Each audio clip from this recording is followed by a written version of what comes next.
He screamed at me like I was a thief, threw my groceries to the ground, humiliated me in public just because I was black. What he did not know, I was the district attorney investigating his long history of abuse, and that moment sealed his fate.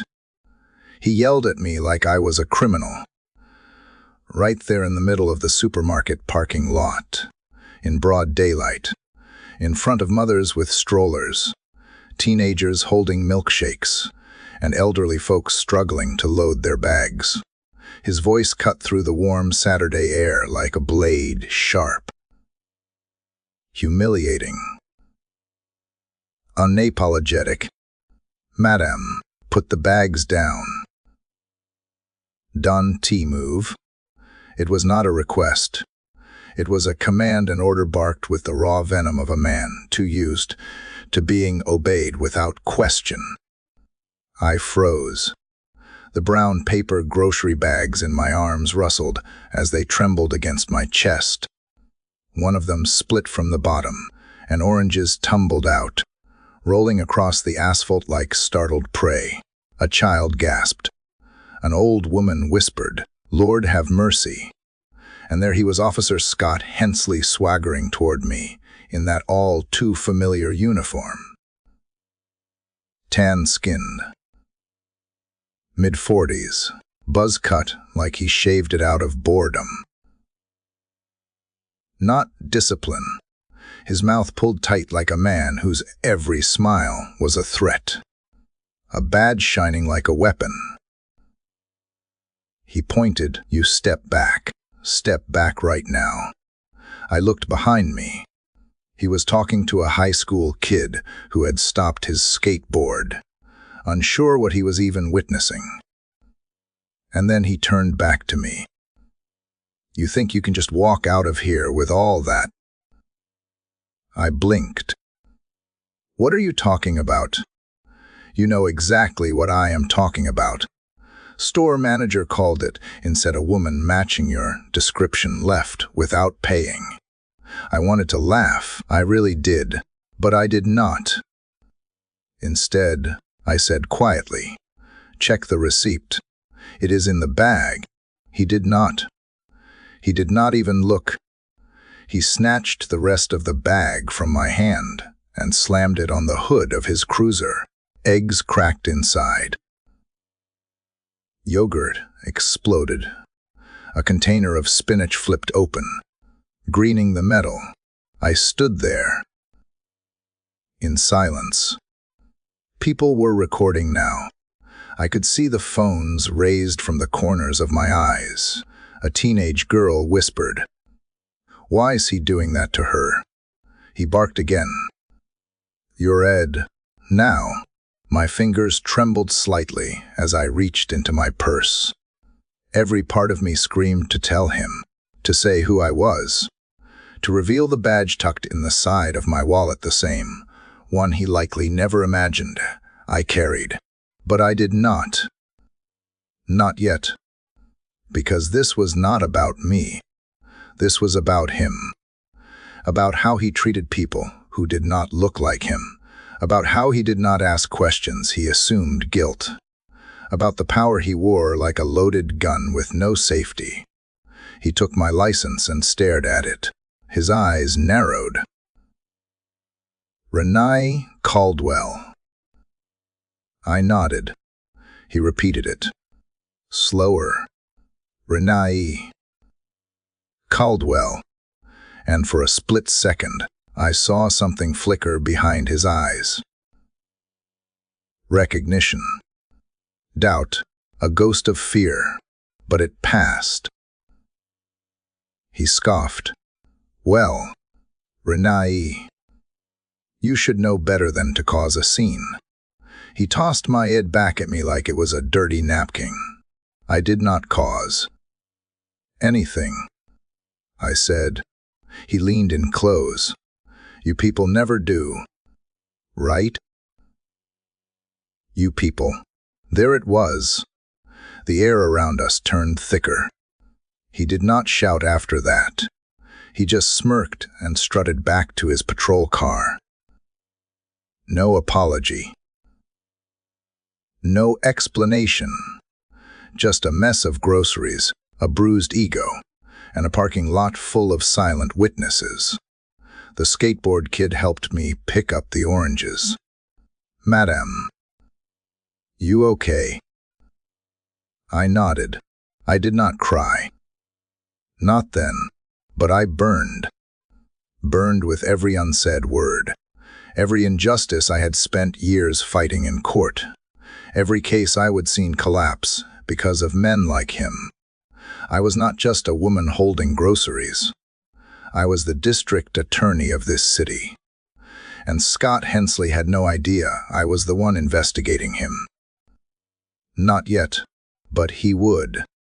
Because the law he thought he owned was the one I carried in my hands. And this time, I was not just going to file a report. I was going to tear down everything he had built on fear, bias, and unchecked power. One witness. One file. One broken egg at a time. People see a black woman in a plain t-shirt and jeans holding groceries, and they think they know everything. They do not see the law degree from Columbia. They do not see the all-nighters I pulled studying constitutional law while working 2 jobs. They do not see the courtroom battles I fought often alone. Always outnumbered. They see melanin and curves, and they assume I am here to cause trouble. But I was not raised to stay quiet. My name is Renanae Caldwell. I am 41 years old, daughter of Janice Caldwell, a nurse who worked night shifts for 30 years, and Henry Caldwell, a Vietnam veteran who walked with a cane and a soul full of silence. We grew up in the 9th Ward of New Orleans before Katrina tore it down and before hope was rebuilt. I was the girl who brought home library books instead of dolls. I memorized speeches by Thurgood Marshall, not lyrics by Beyoncé, while other kids rode their bikes. I sat under the porch light rereading civil rights cases and underlining in highlighter until the pages turned neon. But being smart was not enough. Not when you were black and a girl. And poor. I still remember my first day at Columbia Law. I walked into the room, and every head turned. I was the only black woman in a sea of navy suits and white pearls. Professor looked at me and asked if I was lost. I said, "No, sir. You are just not used to seeing justice in this color." They laughed. But they never asked me again. I graduated top 10 in my class, clerked for a federal judge, turned down 6-figure offers from firms because I did not want to defend the powerful. I wanted to protect the powerless. So I came back to the South, to Jefferson Parish, a place where the law did not always look blind, and justice did not always speak. It took 9 years to become DA, 9 years of closed doors. Whispered slurs, missing files, and men calling me aggressive when I was just prepared. But I earned every step. Now, I run a team of prosecutors. My office handles over 10,000 cases a year. I have put murderers behind bars, fought for kids neglected by the system, reopened cold cases where victims had been forgotten. But I never imagined the moment that would define me would happen outside a grocery store over a bag of oranges. When Officer Hensley yelled at me, he did not know any of this. He did not know that 2 weeks earlier, I had quietly opened a formal inquiry into his conduct. He did not know I had compiled reports from Internal Affairs, many sealed, most ignored, detailing repeated stops of young black men with no probable cause, bodycam footage that mysteriously disappeared, witnesses too scared to testify. He did not know that the city had paid out settlements 6 figures each to families who were too afraid to speak out loud. He did not know that my office had subpoenaed his personnel file, only to receive a heavily redacted copy. And he did not know that I was done waiting, because it was not just me that Saturday. It was every mother who told her son to keep his hands on the wheel during a traffic stop. Every father who had to explain why the world might not love his daughter the way he does. Every elderly man who looked down when a badge passed by. That parking lot became more than just a crime scene of humiliation. It became a battlefield. And I was done holding fire. I spent the weekend reading every line of Hensley's history. I found the names. I made the calls. I knocked on doors and sat on porches where pain lived in silence. And every time I told someone, I am the Dea. You are not alone. A piece of them came back to life.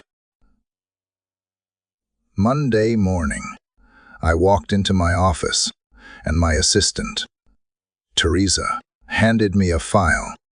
He did it again. She said, another complaint. This time a teenage boy in Eastwood pulled over while biking to school. Video? I asked. She nodded. A neighbor caught it, sent it in anonymously. I did not flinch.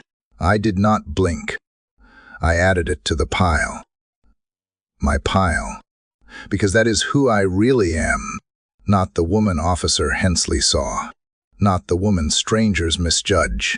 I am the storm behind the silence. I am the reckoning behind the law. And I am not done, not even close. His name was etched into every dark corner of the city, like graffiti that no one dared scrub away. Officer Scott Hensley. To some, he was a tenured enforcer, a man who gets things done, the kind of cop the department kept around because he kept the streets clean. But to the rest of us, the invisible ones, the ones he stopped without cause, searched without reason, belittled without fear, he was a predator in uniform. He stood 6 feet tall with a build carved by decades of control. Every step he took felt like a threat, his jaw always clenched, his walk always forward, his eyes always scanning like he was waiting for someone to flinch. But behind that badge, behind the creases of his starched shirt and the shine of his boots, there was something uglier. Certainty. Certainty that nothing would ever touch him. Hensley had built an empire of silence. He worked beat patrol in the rougher parts of Jefferson Parish, the neighborhoods with cracked sidewalks and sirens instead of lullabies, where fear wore a familiar face, and justice was something you whispered about, but never saw. He picked his victims carefully. Teenagers too scared to report, mothers too busy working 3 jobs to file complaints. And when someone did speak up, the files went missing. Body cam footage glitched. Internal Affairs wrote it off as a misunderstanding. I knew all this before he shouted at me. But that day in the parking lot, that was confirmation. It was not just hearsay or abstract reports anymore. It was personal. I would seen it in his eyes. He was not shocked to be wrong. He was angry I was not submissive. I called a meeting with Deputy de Miguel Alvarez and Ada Jennifer Brooke on Tuesday morning. We sat in the conference room. Lights humming. Blinds drawn. I am activating the inquiry, I said. Miguel raised an eyebrow. Hensley. I nodded. No more preliminary. We go full internal investigation. We contact the Civilian Review Board, and I want to reopen the Moore file, unredacted this time. Jennifer leaned in. That one was sealed. Illegally. I replied. Under pressure. I have got the emails. I pulled out a printout. At the bottom, from Deputy Chief Mason. Subject, keep Hensley clean until election ends. Miguel's mouth dropped open. They buried it. I nodded. And now we dig it up. Hensley, meanwhile, carried on as if nothing had happened. I watched dashcam footage from 2 nights earlier. He pulled over a 16-year-old girl for a taillight issue, asked her to step out, called backup when she hesitated. The fear in her voice as she asked, "Am I in trouble?" clawed at my chest. But what broke me was not the girl. It was the officer standing beside him, silent. Eyes lowered. Complicit. Because Hensley was not just a bad cop. He was a culture. A force. He trained the rookies. He set the tone. He made it clear who mattered and who did not. By Wednesday, rumors were swirling. Someone had seen me in Eastwood, talking to locals. An anonymous tip went to the media. Data opens quiet probe into decorated officer. Decorated. The word made me sick. What were his medals for? Intimidation. Compliance. That night, someone left a note on my windshield. Folded once. No name. No handwriting I recognized. It read, "You are digging too deep. This city does not want to change. Leave it be." I did not show it to anyone. I burned it. Because fear. I would known her all my life. She used to sleep beside me in our New Orleans apartment during hurricane season. She sat beside me in courtrooms when I argued cases against men with bigger names. But she had no power here. Not anymore. Because the man who thought he was untouchable was about to learn that law does not bend forever. It breaks. And when it does, so do the people hiding behind it. By Thursday morning, my name was not just on a badge. It was trending, not because of a press release, not because of a court victory, but because someone brave had filmed what happened that Saturday in the parking lot. A grainy phone video, just 93 seconds long. But it told the whole story. Me standing there in the sunlight, arms full of groceries, as Officer Scott Hensley shouted it at me like I was a criminal, my voice calm, asking him to check the receipt. Him tossing my bag onto the hood of his cruiser, the groceries exploding like the dignity he tried to steal. The clip ended with his final words, "You people never do, right?" And then a long, haunting silence. The kind of silence that screams. The video was posted by a girl named Kiana Lewis. 17. Braids. Wore a hoodie that read "Protect Black Women" in faded gold letters. She uploaded it with the caption, "This happened at Maple Hill Market. Her name is Renee Caldwell. She did not deserve this. No one does." By noon, it had 12,000 shares. By dinner, it was on Sen. I watched it alone, in my office.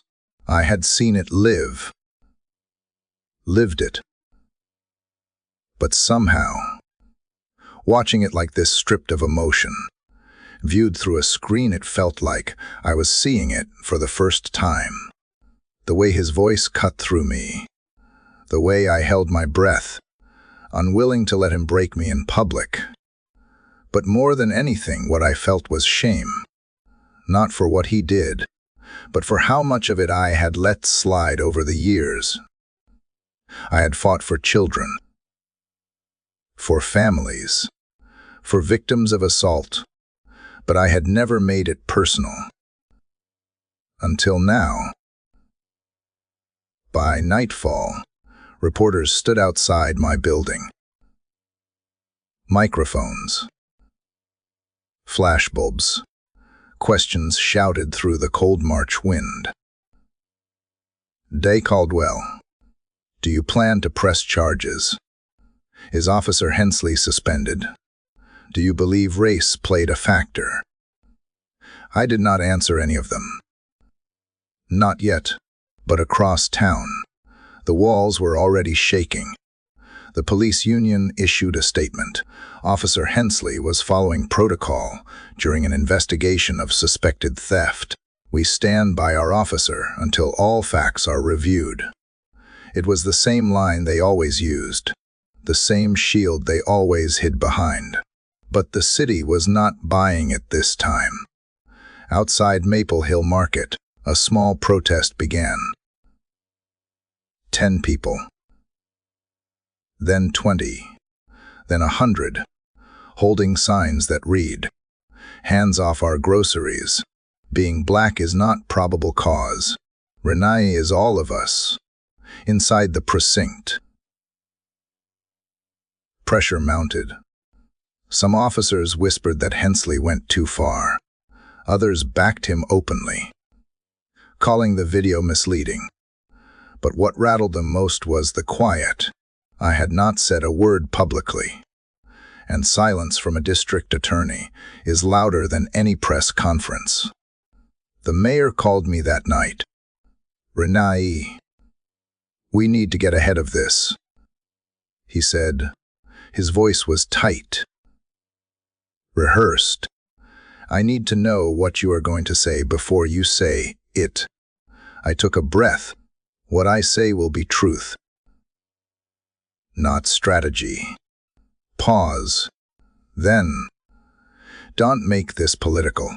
I almost laughed, as if identity was not already political, as if justice was not political, as if the color of my skin had not been politicized since birth.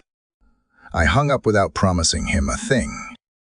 The next morning, I stepped out of the courthouse and into a sea of flashing cameras. I wore all black. No makeup. Just me, as I am. I stood behind the podium and looked straight into the eyes of the nation. "My name is Renai Caldwell," I said. "I am the elected district attorney of Jefferson Parish." Last Saturday, I was publicly humiliated and accused of theft by a police officer without cause. That officer did not know who I was, and that is precisely the problem. Cameras clicked. Phones buzzed. This investigation is no longer quiet. It is formal, transparent, and underway. Any officer, regardless of tenure or title, who abuses their power will be held accountable. I paused, then added, "Even if the victim is me." The silence that followed was not empty. It was filled with the breath of a city realizing something had changed. Because when the law turns on the very woman sworn to protect it, that is not a malfunction. That is a system working exactly as designed. And it is time to rewrite it. I used to believe justice was loud, that it roared through courtrooms with closing arguments, echoed in press conferences, thundered down from the judge's bench. But I was wrong. Justice, real justice, is quiet.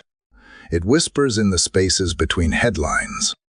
It lives in the eyes of people too tired to speak.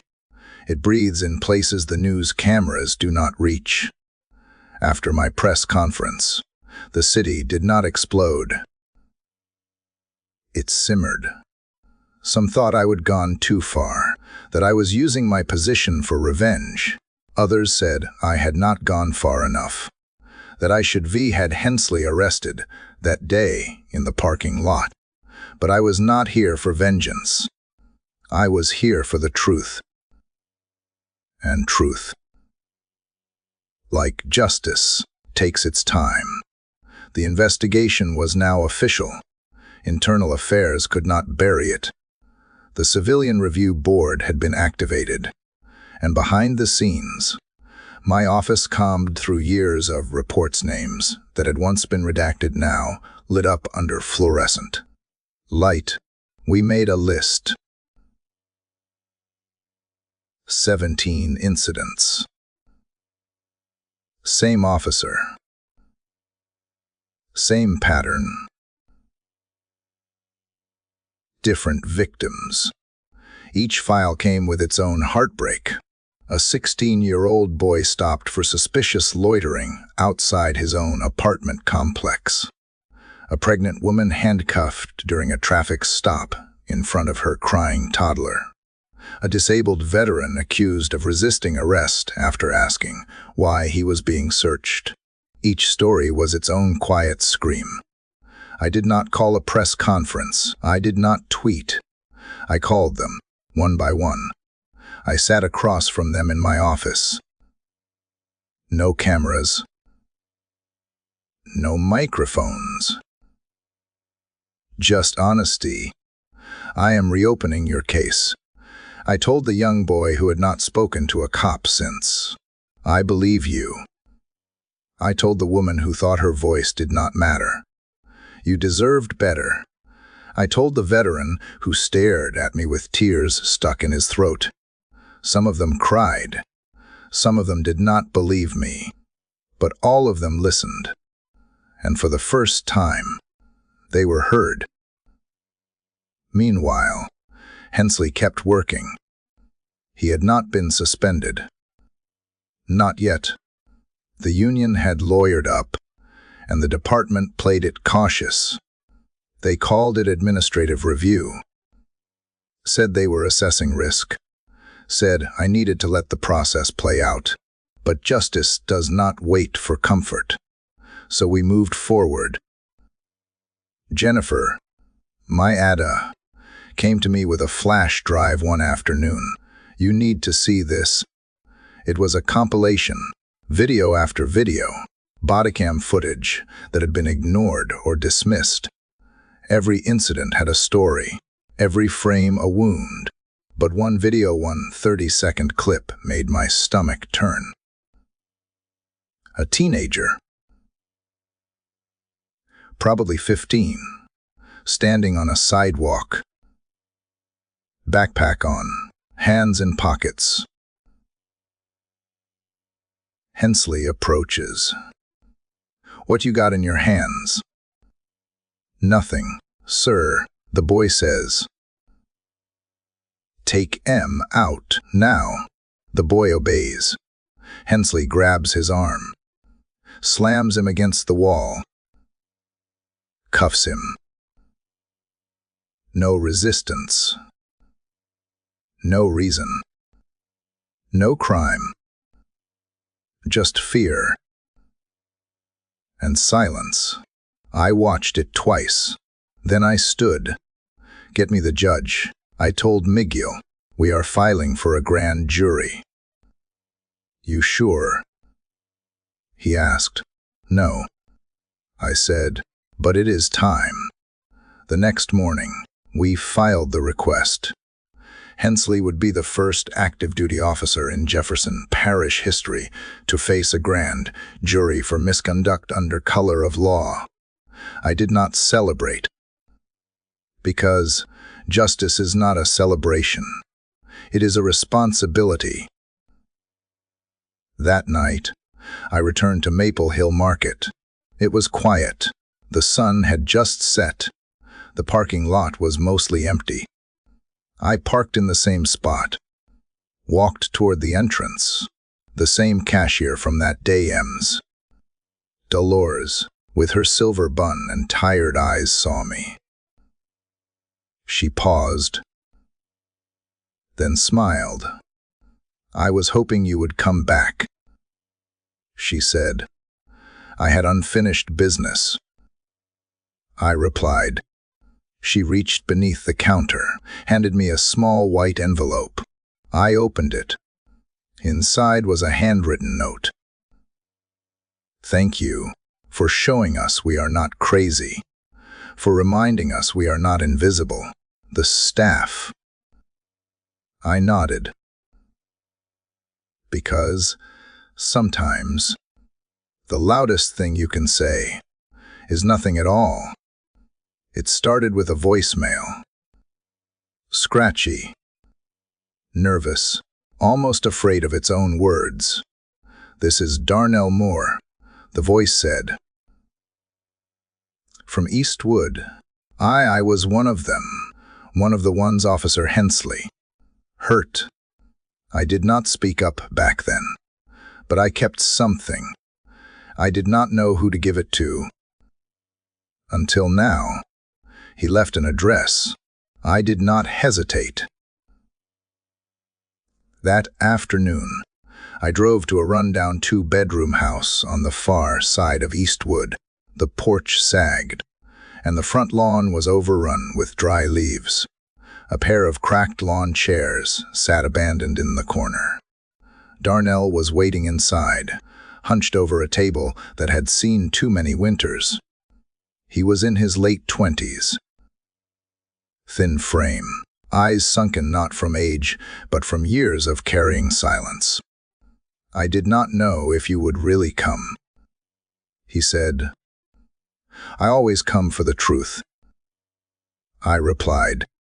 He nodded and reached into a drawer, pulled out a small, battered black recorder, dusty, old, but intact. I recorded it.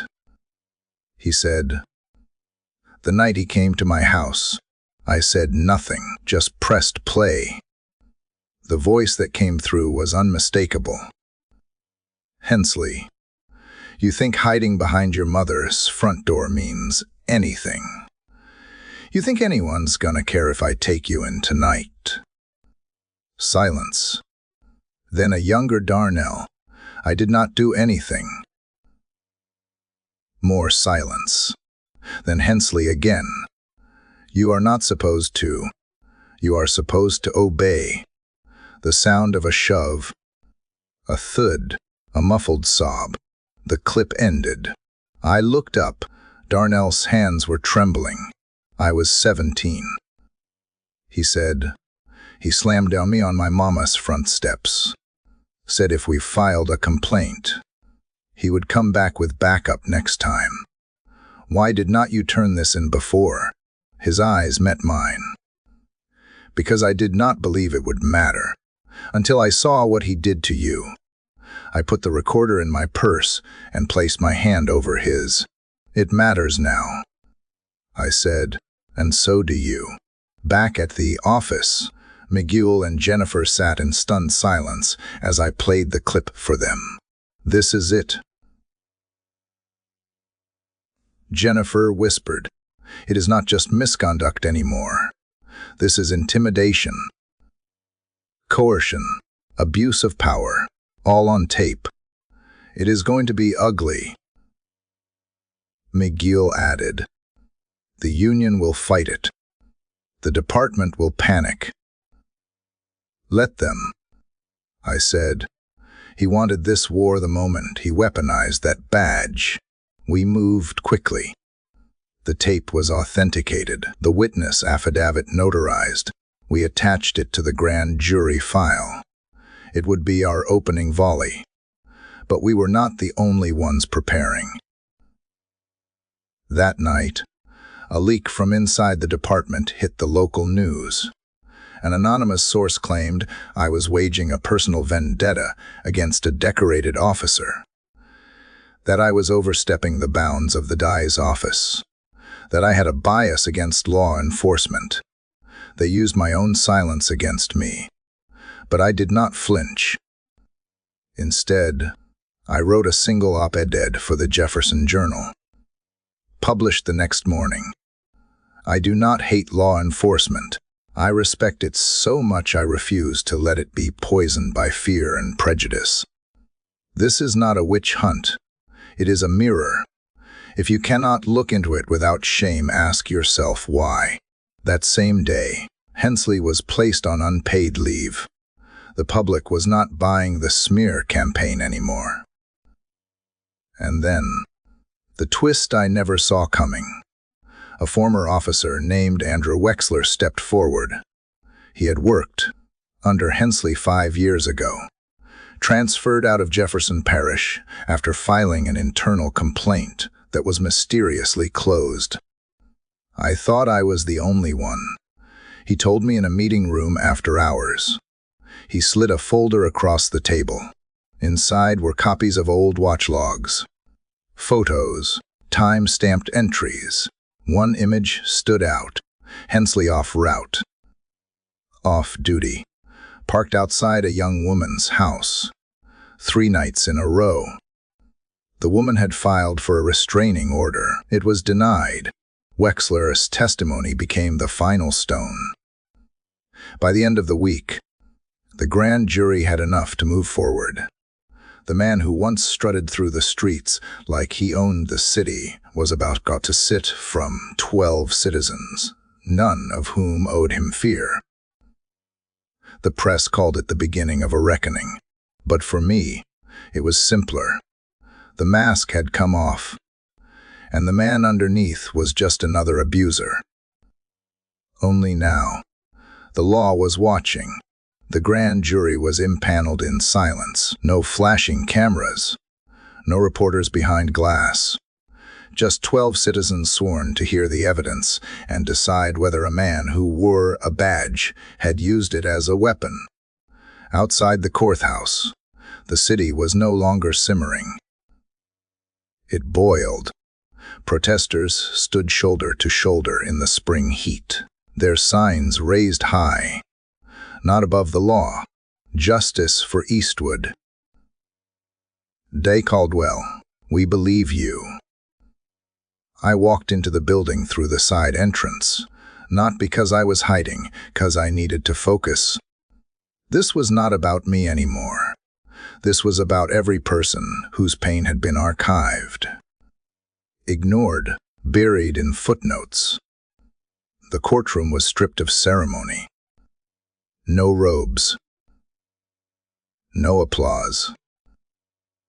Just chairs, files, and the thick, electric air of reckoning. Officer Scott Hensley entered last. He wore his dress uniform, the medals on his chest polished to blind, his jaw clenched. His lawyer flanked him, smug and overconfident. The kind of man who still thought charisma could erase evidence. He looked at me only once. There was no apology in his eyes, no fear either. Just resentment. Because in his mind, people like me were not supposed to sit on his side of the bench. We were not supposed to investigate. We were not supposed to challenge men like him. But I did not look away. I did not flinch. I presented the evidence with every ounce of calm I could muster. We started with the tape from Darnell Moore. The jury listened, their faces still, but I watched their fingers twitching, clenching. That is how you hear truth, not in expressions, but in silence. Then we showed the bodycam footage from the taillight incident, the 16-year-old girl crying as Hensley shouted threats. Then came the internal affairs reports, one after another, a pattern of stops, of intimidation, of misconduct that spanned a decade. And then, I brought in the witnesses. Darnell Moore took the stand. Voice trembling, but never breaking. I was a kid. He said, he treated me like an animal. The courtroom did not breathe. Then came Officer Wexler. His words cut through the air like knives. He told us certain neighborhoods were hunting grounds. That is what he called them, hunting grounds. Gasps. Even the court reporter stopped typing for half a beat. By the time we finished, there were over 120 pages of transcripts. 14 videos, and 7 first-hand testimonies. And then it was their turn. Hensley's lawyer argued procedural errors. He claimed the bodycam clips were taken out of context. He painted Hensley as a good man caught in political warfare. But the jury was not blind. Not anymore. And then Hensley testified. He took the stand, raised his right hand, swore to tell the truth, and lied. He said, "I provoked the incident at the grocery store," said I had agitated the situation by refusing to follow simple commands. He called my investigation a witch hunt by an angry black woman. The courtroom erupted. The judge slammed the gavel. Order. But the damage was done. His mask did not just slip, it shattered. When I stood for rebuttal, I did not shout. I did not even raise my voice. I simply said, "There is nothing more dangerous than a man with unchecked power and no accountability. But there is also nothing more powerful than 12 citizens willing to confront the truth." The jury deliberated for 2 hours. When they returned, the foreman stood. "We find sufficient evidence to indict Officer Scott Hensley on 5 counts of abuse under color of law, 2 counts of aggravated assault, and 1 count of obstruction of justice." Gasps, tears, and silence, because justice does not cheer. It exhales. Hensley was handcuffed at the defense table, the same cuffs he had used on so many others. As the bailiff led him away, one of the jurors stood. She looked at me and mouthed, "Thank you. But I did not do this alone. The people did. The truth did. And now justice had a new name. All of ours." The cuffs clicked around his wrists like the final beat of a war drum. Officer Scott Hensley, once the most feared man in Jefferson Parish, was led out of the courtroom not as a protector, but as a defendant. For the first time in his career, he was not the one holding the gun, the pen, or the narrative. He was just a man. And the world saw him. News traveled fast. By evening, the footage of his arrest had gone viral. Again, the same way his rage had once been shared, his silence was now exposed. The man who barked commands at crying teenagers now stared at cracked concrete in handcuffs. Jaw slack, skin pale under courthouse floodlights. And for the first time, people believed. They believed that the system could move, that justice was not only a promise, but a presence, that when people demanded more louder, longer, together change did not just whisper. It roared. I stood at my office window that night, lights off, watching the city breathe differently. I could feel it in the pavement, in the stillness, in the way no sirens wailed just to remind people they were small. Inside, the emails flooded in. Hundreds. From teachers, nurses, church leaders, from families who had stayed quiet for years, afraid to stir the pot. Subject lines like, "I was afraid, but not anymore. My son was next. You gave us back our voice." And yet, I did not feel victorious. I felt hollow. Because justice, real justice, never comes without grief. Behind every indictment were stories that would never fully heal. Darnell's sleepless nights, as Peterson's child, now too afraid to ride his bike alone. That 16-year-old girl who still stutters when talking to uniformed men. I had not one. I would simply open the wound wide enough to be seen. But Hensley, he was done. The department suspended him indefinitely. His union withdrew its legal support. His awards were stripped. His name was removed from the recruitment brochure that once called him a shining example of integrity. And then came the resignations. Deputy Chief Mason, the man who once sealed the Moore complaint, stepped down. No press release. No apology. Just a signature on a resignation letter and a quick exit through the back door. 2 more senior officers followed. The silence they left behind was deafening. The city council called an emergency session. A proposal was introduced. The Independent Civilian Oversight Board.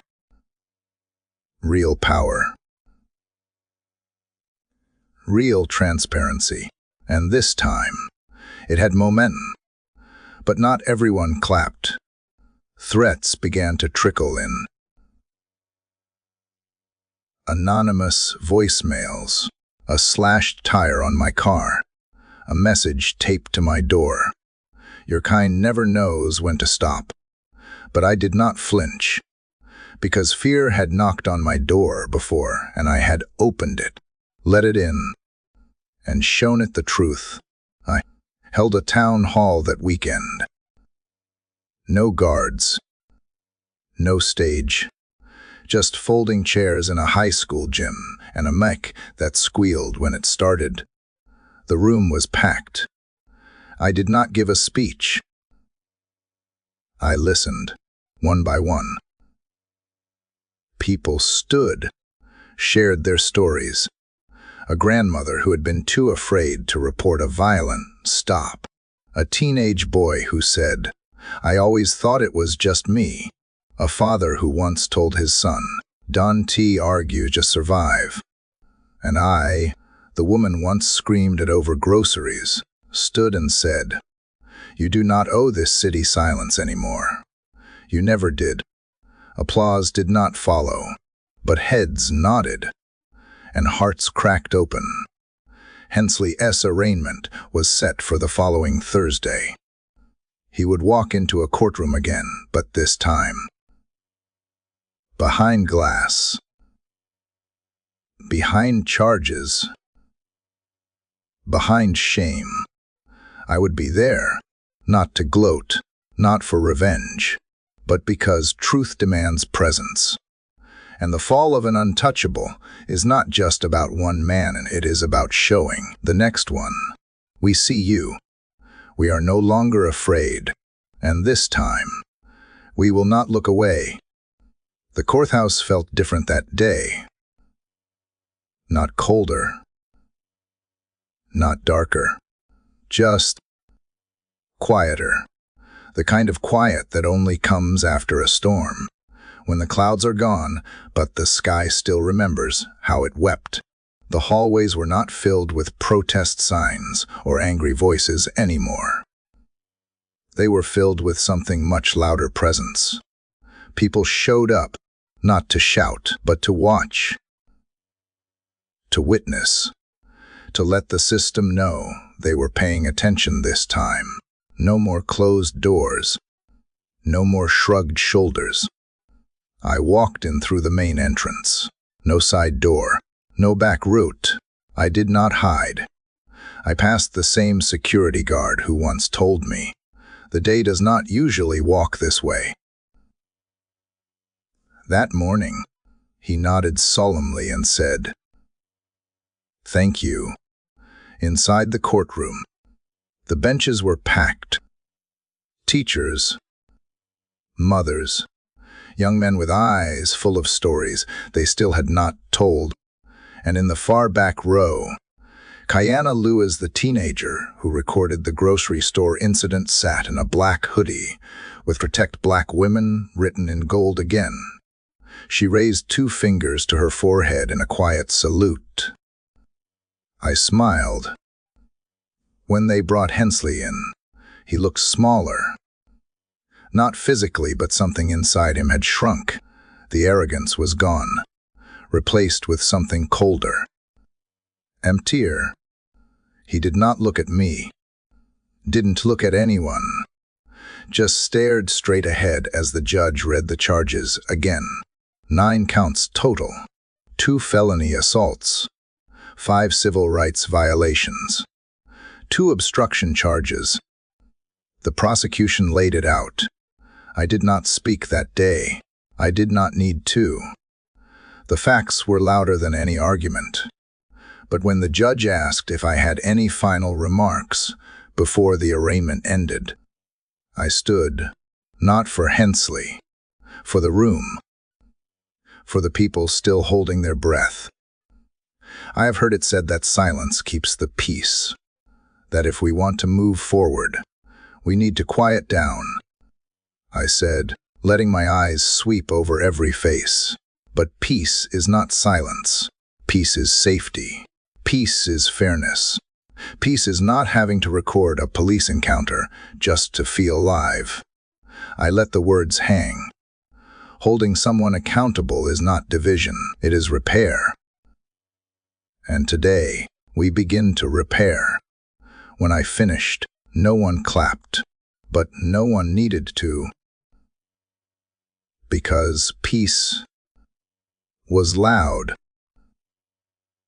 That evening, I did something I had not done since before the incident. I returned to Maple Hill Market. Same time, same day, the sun hung low, casting gold across the pavement. The cashier mems. Dolores smiled when she saw me. "Welcome back, baby," she said. "Been saving this bag for you." She handed me a reusable shopping tote with the store's logo printed crookedly on it. It was a small gesture, but it meant everything. I walked down each aisle slowly. No one stared this time. They nodded. They smiled. Some said thank you. At checkout, a mother whispered, "My daughter wants to be you when she grows up." I handed over the cash, tucked my receipt in the bag, and walked out. No one followed. No one shouted. Just me, a quiet parking lot, and the kind of peace we do not ask permission to keep. I paused outside the doors, looked up at the sky, and for the first time in a long time, I breathed all the way in. No armor. No performance. Just air. Just peace. And it was loud enough to change everything. They say movements begin with marches, with chants, with fists raised to the sky. But sometimes, they begin in the quiet, in the pause after injustice, in a parking lot where groceries spill and dignity is tested. Sometimes, they begin with a whisper. No more. It had been 3 months since the arraignment. Officer Scott Hensley now awaited trial, no badge. No gun, no shield of silence to hide behind. He was out on bail, confined to his home, his name now more synonymous with abuse than with honor. But this story was never just about him. It was about all of us. The city had changed. Not perfectly. Not completely. But visibly. The Civilian Oversight Board passed. Community liaisons were assigned to precincts. For the first time, officers sat in town halls not to speak, but to listen. And the people, they began to speak again, not in anger, but in clarity. In truth, on a warm Saturday morning, I stood on the steps of Jefferson High School. A community event was in full bloom, food trucks, gospel choirs, booths handing out voter registration forms and mental health resources. I was not there to make a speech. I was there because someone had asked me to come. Kiana Lewis. She would been invited to speak. She stood on that wooden stage. Shoulders squared, voice trembling but strong. I did not film that video because I thought I would change the world, she said, gripping the mic.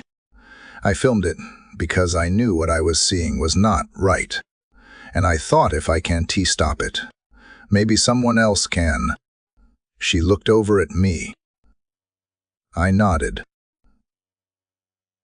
She continued. Turns out that someone else was all of us. The crowd clapped. Not wildly, not theatrically, but with the kind of energy that fills cracks, that builds bridges. Afterward, I walked toward her. She smiled as I approached. You did good, I said. So did you. She replied. You made them listen. No, I said softly. You made them see. She handed me a small card. On it were 4 words, written in her slanted handwriting. We carry the message. That night, I pinned the card to the bulletin board in my office. Right beside it, I placed a photo one taken years ago, back when I first became a prosecutor. In it, I was younger, tighter, still learning how to speak in rooms not built for me. And then I added one more photo. From that day in the courthouse, me standing at the podium. Eyes forward. Unafraid. A reminder, not of victory, but of voice. Because justice is not a moment. It is a practice. And change is not loud or quiet, it is consistent. Every time we tell the truth, every time we show up, every time we refuse to be unseen, we carry the message. For Darnell, for Kiana, for every name the system tried to erase, and for the next girl holding groceries in a parking lot who one have to stand alone. Because now the city knows. Power can be challenged. Silence can be broken.